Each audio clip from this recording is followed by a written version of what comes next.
So hey, welcome back to Vortex Garage, and this is our latest update. I'd say our weekly update, but I think we missed last week, and I'd be late this week if I was getting it out. To be fair, we did finally get part one of the Jeep WJ Drive Shaft Special posted, so that was pretty cool. This actually is one of those Jeeps from the video. We talked about the 4-liter 2004 that had the Arzeppa drive shaft in it. See, I said it right this time, Arzeppa. Well, this is it right here, and well, as you can see, the front end's torn apart on it. We're in the midst of doing a radiator job on it, so we are filming it and hopefully get that posted up very soon and kind of show you what we're doing on it.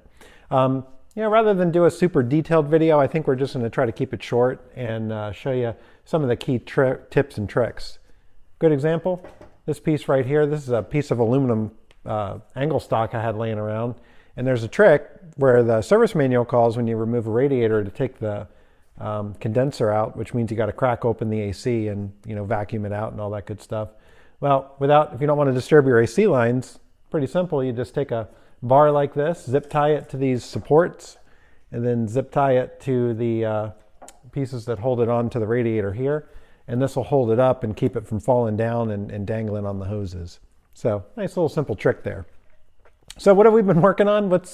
What do we got for an update this week? So I think we'll probably focus on some video from the long tractor because good news, we got it started. Not so good news, we've got to now take a look at the hydraulic system. So I was able to run it for just a little bit and didn't seem like we were getting much out of the power steering, which is hydraulic steering, and also the front boom didn't move. So could be simple. It could just be low on fluid. I know I had filled the reservoir up when we went to start it, but it's entirely possible that the entire system was drained. And as soon as I got it started up, everything in the reservoir just went through. Kind of one of those deals that sort of ran out of time in the day, but no big deal. We got it started just enough to make sure it was running, and then we called it a day. That'll be our next project on that, is to go ahead and dig deeper into the hydraulic system, make sure we get it running right.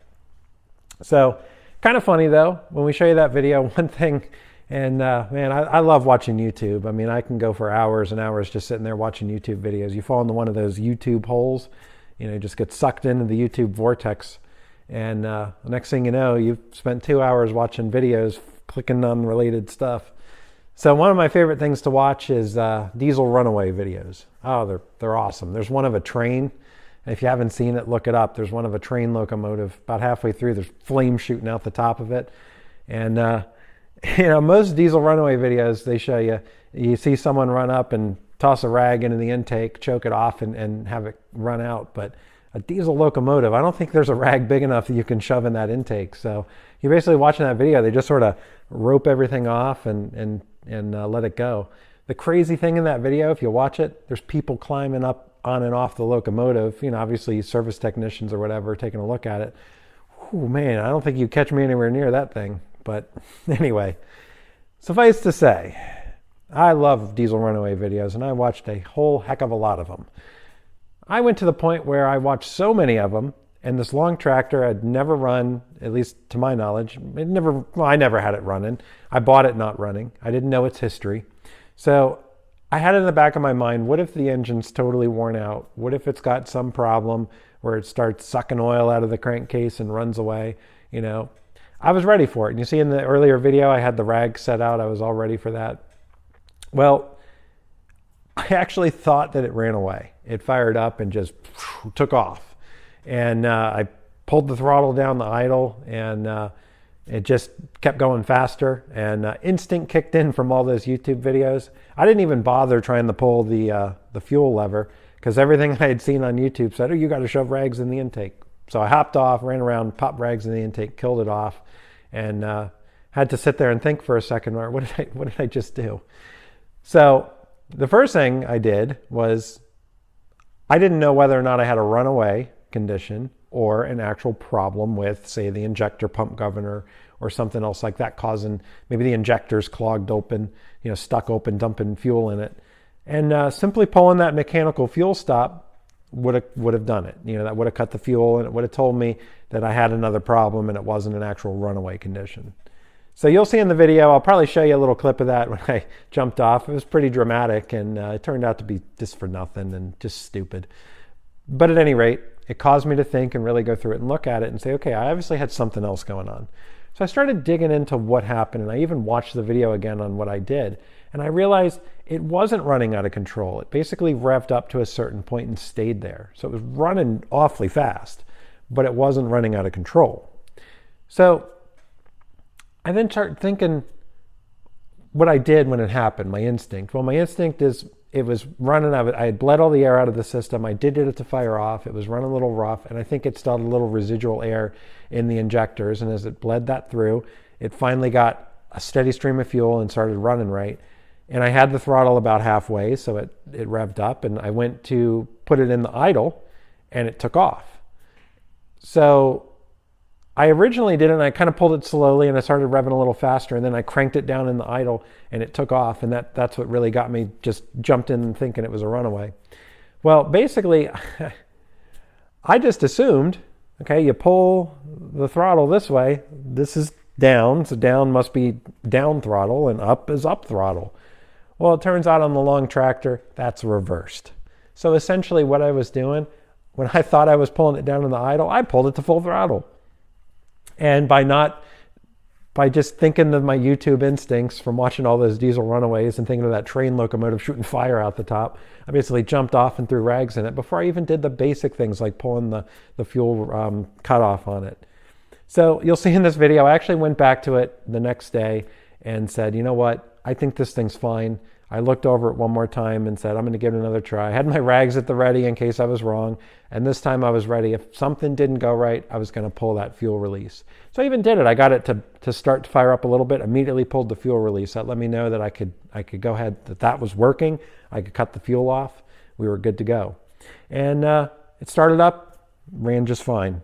Even brought it down the idle, brought it up to idle from the throttle shaft position, and we were good to go. So, you know what? It's kind of a funny story, and we'll show you the video from all of it probably. I was kind of sheepishly not wanting to, but what the heck, we'll probably post it up there and let you see it.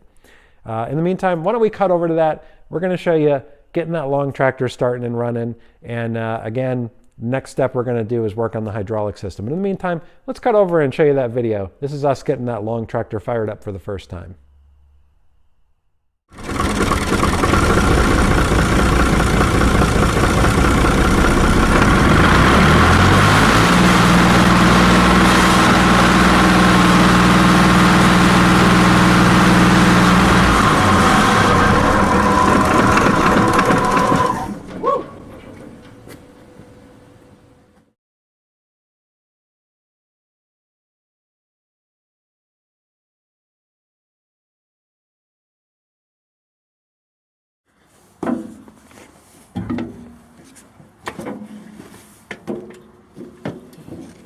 Let's climb on up and in. So there's our intake tube. There's our plastic bag and the rags if we need them. Hopefully we won't. Our clutch is in. Got our brake. Let's make sure we're in neutral here. Okay, we're good to go.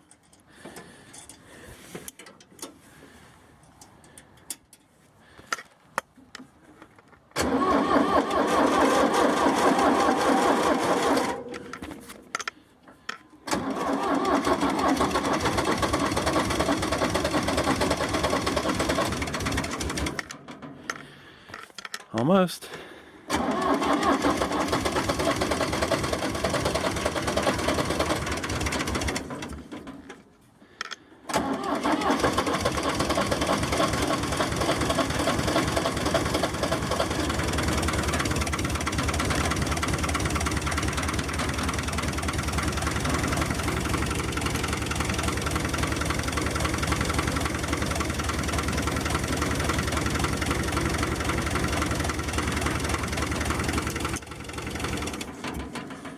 Alright, so we validated our fuel shutoff works. That's good.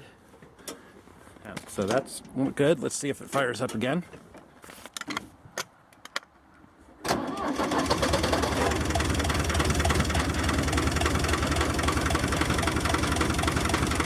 Give it a little bit of fuel.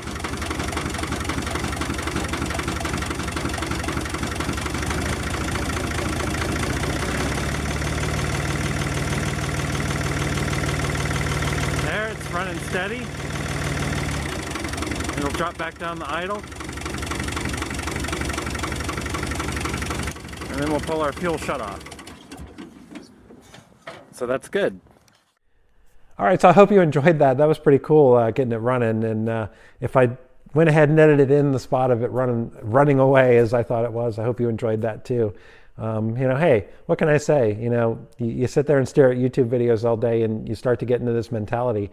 It's funny because if you think about it, it kind of goes along with the saying that if you think that the worst thing's going to happen, you'll find a way to make it happen. And in a way, that's what I did. I was so convinced and wondering that there was going to be this problem that I had to sit there and think, gee, I better take every precaution because this very rare case might occur.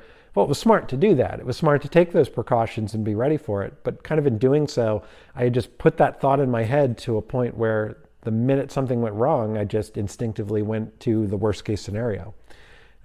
It's kind of like an Occam's razor thing. It's like you should focus on the solution that's easiest and makes the least complex. And I went to the most complex, which is that there's some sort of an inherent major issue with the engine, whereas the simplest thing would have been, did you just put it on full throttle by mistake? It's so, but we got it figured out. We got it running. We only ran it for a little bit because as soon as I saw the hydraulic system wasn't running, the last thing I wanted to do, if that system was actually empty, I didn't want to be running that hydraulic pump with no fluid churning through it. So we're gonna have to figure out. Hopefully the pump itself is fine and it's just a fluid issue, but we'll pull the service manual up, we'll dig through it, we'll do the diagnostics we need to do and figure out how to get that working. So that'll be the next step in some future videos. So the other updates I have, let's talk Spitfire a little bit. Now, unfortunately, I know it's been a couple of weeks and I just don't have any updates on the Spitfire right now. The best I can tell you is it's just been so swamped for time lately. I have been thinking about actually kind of moving the position that it's sitting over there. You can probably see it in the background here. The way it's sitting is great, but I really want to have a work area here where I can kind of devote the time to it and have it, where I can just cover it up and keep dust off it, but, be able to work on it long term.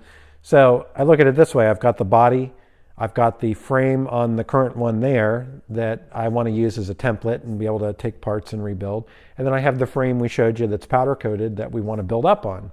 So I basically have three components I want to work. I want to be able to have the old frame, the new frame, and then the body to go ahead and do all the sheet metal work on it. So I thought about it, if I take the bay over there and I just rotate the current Spitfire 90 degrees, make it kind of long ways in the bay, I would actually be able to fit three little areas there where I could put all that stuff out and work on it, cover up what I'm not doing, and have that work area. So it would push it a little bit far out this way. I did the measurements. I think the thing's about 12 feet long-ish, something like that.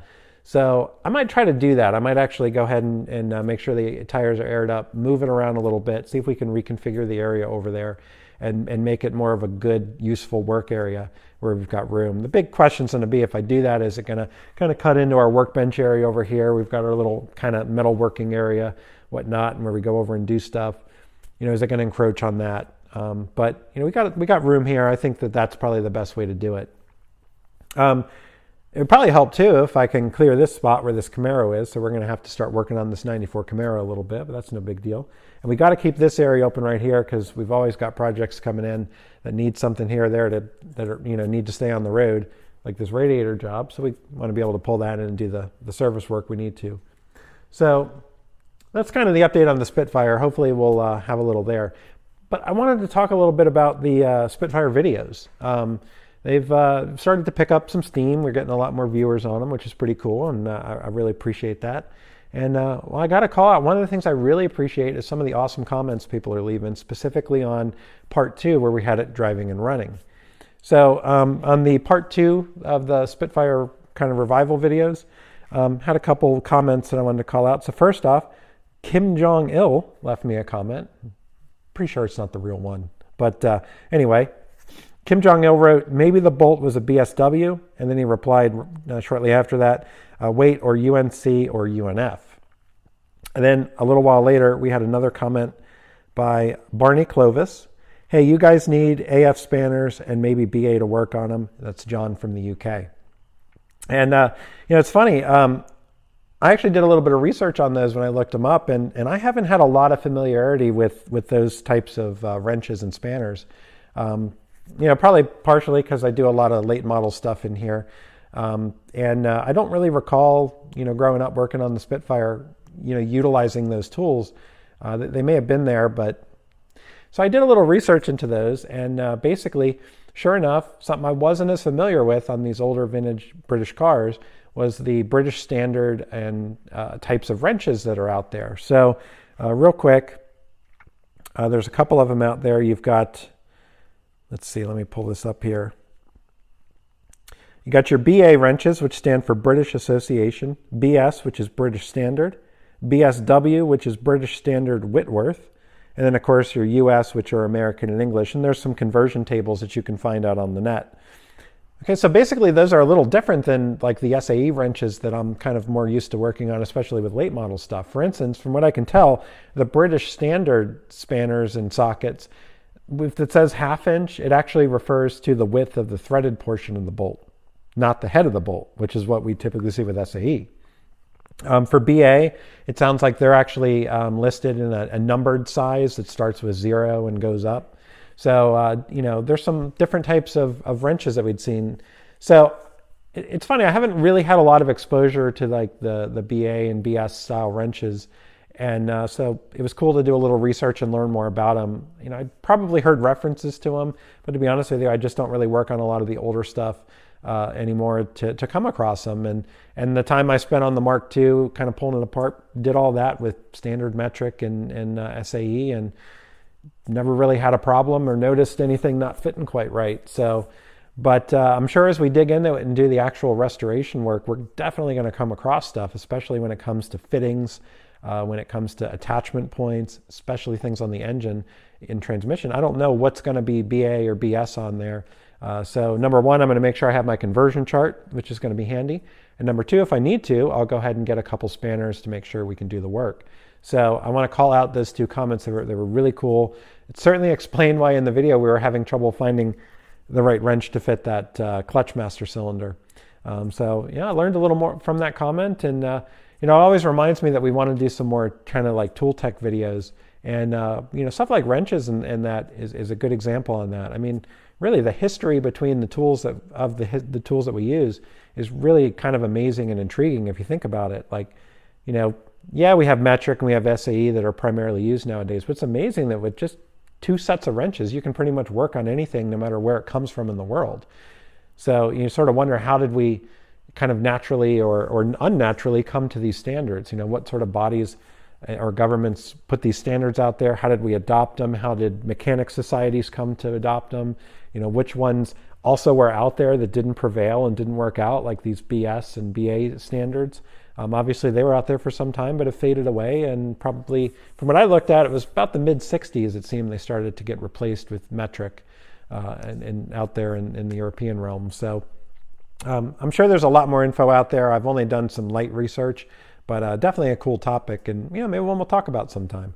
But again, I want to call out those awesome comments, and it was really cool to have that. So, all right, so that's probably about all the time we have today for our update. So I appreciate you tuning in again. And well, as you can see, there's no shortage of work around here. So we're going to keep the cameras rolling. We're going to keep some updates going. So maybe next time we'll show you more on the long tractor, maybe some of the hydraulic system. And hopefully we'll actually find some time to work on some other things other than radiator replacements and WJs and whatnot. And maybe work on our Spitfire a little bit. So anyway, thanks for tuning in. I look forward to the next update.